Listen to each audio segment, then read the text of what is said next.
Today we did division of decimals by decimals, and we loved it.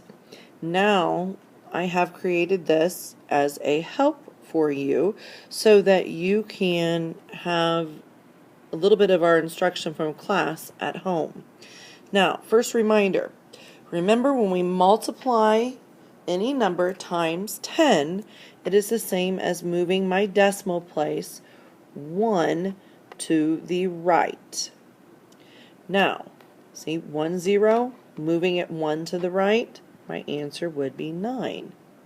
If I am multiplying by 100, 2 zeros, so I'm going to move my decimal place 2 places to the right. So if I have 1800ths times 100, my answer is 18.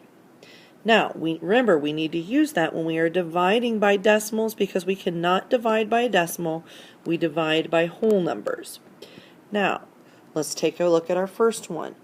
1 71/100ths divided by 9/10ths. I have to multiply both the divisor and my dividend by 10 because I need to make this 9/10ths a whole number. So move my decimal over here, and then I need to move my decimal over here. Now I can divide. 9 cannot go into 1, so that's a 0, but 9 can go into 17 one time. 1 times 9 is 9. I subtract, and I get 8. Bring down my 1. Make sure you're keeping everything lined up. 9 times 8, or 9 goes into 81 9 times. 9 times 9 is 81. Subtract, and I get 0.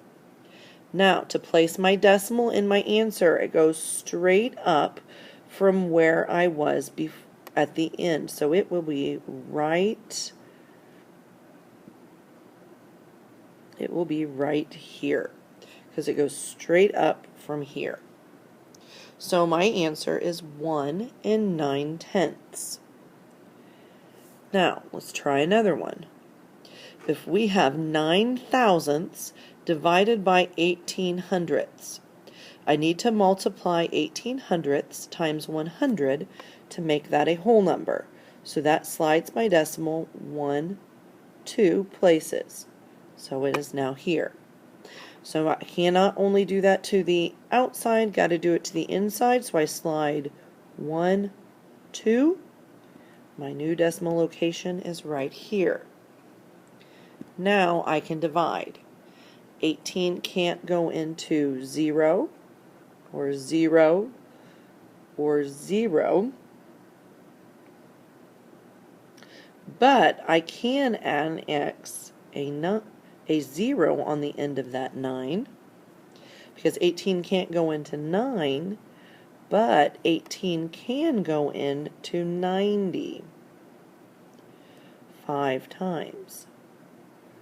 5 times 18 is 90. I subtract and I get 0. So now for my decimal in my answer, it goes straight up, so it is here. So my answer is 500ths. Let's try this one.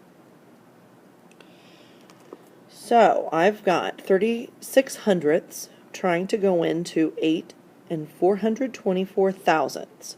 So I need to multiply both divisor and dividend by 100. So that moves this decimal here,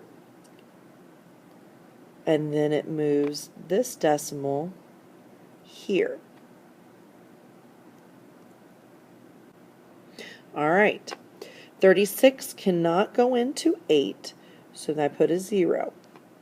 36 can go into 84. I can do that 2 times. 2 times 36 is 72.